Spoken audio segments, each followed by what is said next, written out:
बहुत बड़ा एक सीरियस विषय है, हमारे युवा बच्चों के उज्जवल भविष्य से जुड़ा हुआ, उनके रोजगार से जुड़ा हुआ विषय है। इसमें बहुत जरूरी है, इस पे पूरी और अच्छे ढंग से चर्चा होनी चाहिए। क्यों नहीं सदन के साथी भी इस पे जरूर बोले, क्यों ना बोले वो। तो अध्यक्ष महोदय, हमारे समय में फिजिकल एजुकेशन टीचर्स लगाए गए, टीचर्स लगाए गए। सबने कहा कि आपने ठीक से भर्ती नहीं की, उनको निकाल दिया गया। लगातार कोर्ट में वो संघर्ष करते रहे और उनको सेवा सुरक्षा देने के लिए हम लोग प्राइवेट मेंबर बिल तक भी लेकर आए। हम लोग जो हमारे ड्राइंग टीचर्स थे उनके लिए भी लेकर आए कि आप उनको सेवा सुरक्षा देने की बात कहें, आपने उनको नहीं दी। और उसके बाद आपने फिर से हरियाणा कौशल रोजगार निगम के तहत जो है आपने उनको फिर से इस तरह की कच्ची नौकरी, माननीय हमारे मंत्री जी बैठे हैं, माननीय मुख्यमंत्री जी, आप इस चीज का रिजर्वेशन का जरूर ध्यान रखें, आप रखें। एज पर कॉन्स्टिट्यूशन ये दिया गया अधिकार है, आप इसको छीने ना। आप किसी को तो दें, बांट के दे दें, पर दे दें। 72,000 से ज्यादा वैकेंसी जो है बैकलॉग की पड़ी हुई है। अध्यक्ष महोदय, वो पीटीआई तब तो आपके लिए एलिजिबल नहीं थे जब आपने उनको सेवा सुरक्षा हरियाणा कौशल रोजगार के तहत दी। जब 20,000 में 25,000 में बेचारे 10-10 साल की सर्विस करने के बाद तब आपने उनको सेवा सुरक्षा देने की आप बात कर रहे हैं। आपने इसी प्रकार से आप ड्राइंग टीचर्स के साथ में आप करने का काम कर रहे हैं। तो मेरा कहना यह है अध्यक्ष महोदय आपके माध्यम से कि आप सेवा सुरक्षा फुल बेनिफिट्स के साथ जब आप ले आए, आपने ये कह दिया कि 5 साल तक के, ठीक है, इसमें आप कैसे ये बताएंगे। हमारे पास अध्यक्ष महोदय, हम इस तरह छोटे लेवल पर राजनीति नहीं करना चाहते जिस तरह से पूरा सत्ता पक्ष पर्ची खर्ची इतनी पर्चियां पड़ी हैं हमारे पास कि आप मुख्यमंत्री जी हंसने का विषय नहीं है ये। आप अन्याय करेंगे उन बच्चों के साथ। आप ये बताएं अध्यक्ष महोदय, ये बड़ा चिंता का और आप ये बताएं, मैं आपको नाम मंत्री जी हमारी बात से हमारी बहन हमारी बात से हमारी बहन जी बहुत बढ़िया बोल रही हैं, पर 2-3 बातें मैं जरा ध्यान दिलाना चाहता हूँ। वो गैस टीचरों को आज तक हम मुक्त रहे, सेवा सुरक्षा की आप बात कर रहे हो, उन एसपीओ को जो 10 साल कपड़े काट के फिर उनको हमने सेट किया। अशोक जी प्लीज, आप लोगों ने पीटीआई का किस प्रकार से उनका समायोजन किया, उनके चूल्हे बुझा दिए आप लोगों ने, गैस टीचर का, एसपीओ का। और जब आपके टाइम में वो लोग ठेकेदारों के गुलाम बने बैठे थे, आज कौशल के माध्यम से उनको सुरक्षा भी दे दिया, उनको सम्मान भी दे दिया, कक्षा की गारंटी भी दे दी, उनका पैसे की बात कर ली, आज आपको बहुत कमियां नजर आ रही है। जब आप पैसे की बात कर ली, आज आपको बहुत कमियां नजर आ रही है। जब आप लोग ठेकेदारों पे गुलाम बना के उनको गए थे, उनकी दयनीय हालत करके गए थे, वो बात नहीं आपको दिख रहा है। आज मुख्यमंत्री जिनको सुरक्षा दे रहे हैं, उनको सम्मान दे रहे हैं, उनको गारंटी दे रहे हैं, तो आप कमियां गिन रहे हैं। गीता जी, स्पीकर सर, मंत्री जी ने, अध्यक्ष महोदय, मंत्री जी ने पूरा पढ़ा ही नहीं है। मंत्री जी को पता ही नहीं है कि सेवा सुरक्षा जो केवल दी जा रही है उसमें और बेनिफिट्स नहीं दिए जा रहे हैं उनको।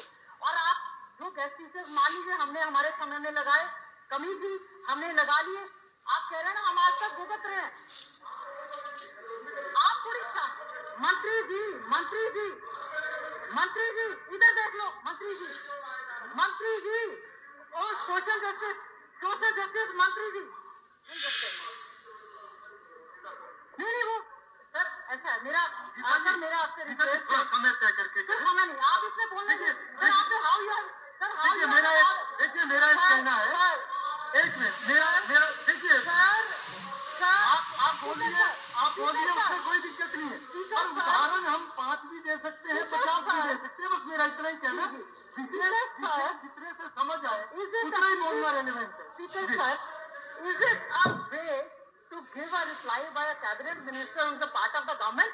We don't know what are the provisions under the act. We don't know what are the reasons why you have got this act. I don't. और आप छोड़ो अध्यक्ष महोदय, आपने अलाउ कर रहे हैं उनको। अध्यक्ष महोदय,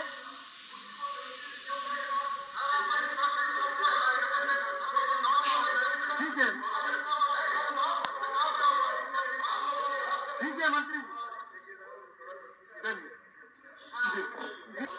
सर कह रहे हैं कि गेस्ट टीचर ठेकेदारों ने किसी ने नहीं किए, डिस्ट्रिक्ट एजुकेशन ऑफिसर और उससे गेस्ट टीचर ठेकेदार कोई मिला।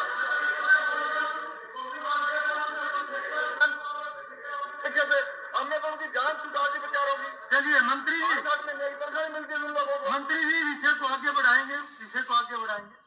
मैंने गेस्ट टीचर का नाम दिया है, गेस्ट टीचर का मैंने जवाब दिया है, अभी इसको डाइवर्ट करें। ठीक है,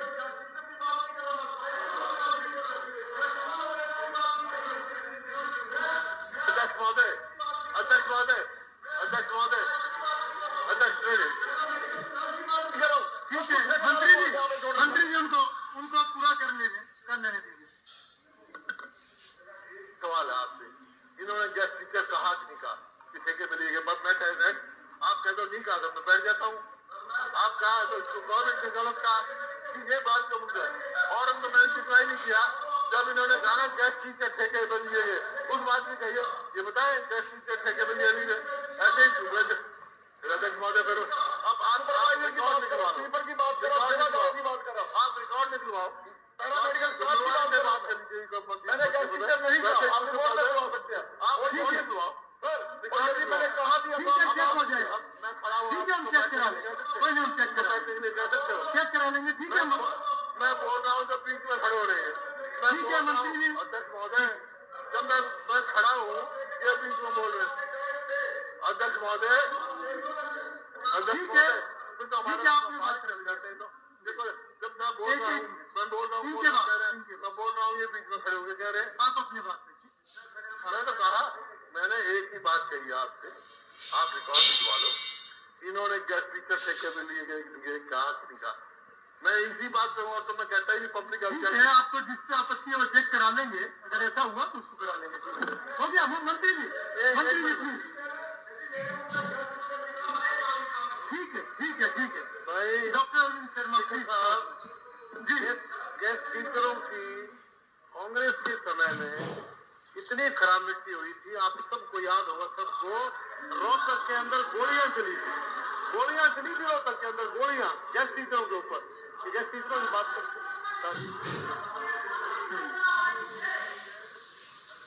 आपके माध्यम से पूछता हूँ, पंडित जी कहाँ थे भाई? कोई तजुर्बा ने बता रहा हूँ मैं, एक मिनट बोलना वही भाई वही बात तो मैं याद करके बता रहा हूँ आपको क्या हुआ था। और सुनो एक मिनट मैंने हुड्डा साहब मैंने हुड्डा साहब 2006 में इस बात का डट करके विरोध किया था, डट करके इस बात का कांग्रेस में होते हुए डट कर विरोध किया इस बात का। चलिए गीता जी आपका हो गया? कहाँ हो गया? अच्छा तो कंक्लूड कीजिए फिर अध्यक्ष जी आप इस बीच में सबको परमिट नहीं कोई बात नहीं, इधर से भी खड़े होते हैं, मेरा निवेदन सबसे कि बीच में खड़े ना हो। कोई बात वो वहां रुक जाती है, स्क्रीन पे टाइम रुक जाता है। गीता जी प्लीज आगे बढ़िए। ऑनरेबल स्पीकर सर, अब जैसे पीजीटी में स्पेशलिस्ट कैडर से हमने लगाए 9,866 वैकेंसी के लिए 1272 हमने लगा दिए। मैं केवल आपके माध्यम से यही जानना चाह रही हूँ कि रेगुलर भर्ती क्यों नहीं, क्यों फुल पे नहीं, क्यों रिजर्वेशन नहीं? ये मेरे हाथ में अध्यक्ष महोदय हरियाणा गवर्नमेंट का human resource department general services branch का एक नोटिफिकेशन है, deployment of contractual person policy 2022-22। एसकेआरएम तो बाद में आया है, उसमें लिए है आपने जितने भी कॉन्ट्रैक्ट पे, डॉग पे या लिए गए कर्मचारियों पे आप उनको केवल सुरक्षा देने की बात करें। अध्यक्ष महोदय इसमें कॉन्ट्रैक्चुअल डिप्लॉयमेंट की बात कही गई है डेफिनेशंस में, for a job role on contract basis for a limited or a specific period not exceeding 1 year subject to certain terms and conditions। आपके एक्ट में लिखा है। और फिर ये तो आपने खुद जो डेफिनेशन दी उसमें आपने कहा है, फिर उसके बाद इंटेंडिंग ऑर्गेनाइजेशन लाइक जिसमें डिपार्टमेंट में रिक्वेजिशन थी उन्होंने अपना भेज दिया। आपने ठेका प्रथा की सर बात कही, ठेकेदार तो सरकार स्वयं बनी, ठेके के तहत ये एसकेआरएम क्या है? ये कॉर्पोरेशन सर आपने बना दिया ठेका प्रथा को आगे बढ़ाने के लिए, युवाओं के साथ अन्याय करने के लिए, उनको ताकि पूरा पैसा ना मिले। सर इसमें इंटेंडिंग ऑर्गेनाइजेशन डेफिनेशंस में है सर, दिस इज 4 का 6 सब क्लॉज है। Intending organization means all the department, board, corporation statutory bodies, universities, public undertakings, missions, authorities, etc., under the control of the Haryana government, and also the private establishments which send their intent to deploy manpower to the Nigam. कि आप अपने department की requisition उनसे मांगेंगे और job security job आपको deploy कर दिया जाएगा। अध्यक्ष महोदय, HKRM उसमें 1% जो है सर्विस का वो काट रहा है। एक तो उनके ऊपर सर जी GST लगाई जा रही है। मान लीजिए CGT को सर 42,000 रुपया तनख्वाह दी गई, सर्विस चार्जेस HKRM जो है उस डिपार्टमेंट से सर्विस चार्जेस ले रहा है इसको भर्ती करने के, और दूसरा सर उसमें GST लगाई जा रही है। Government to government, if these are with in government to government, why you are putting the GST on it, why they are charging 1%? Sir इसमें अंधेरे में रखा जा रहा है, इसको सब क्लियर सर करना चाहिए अच्छे ढंग से।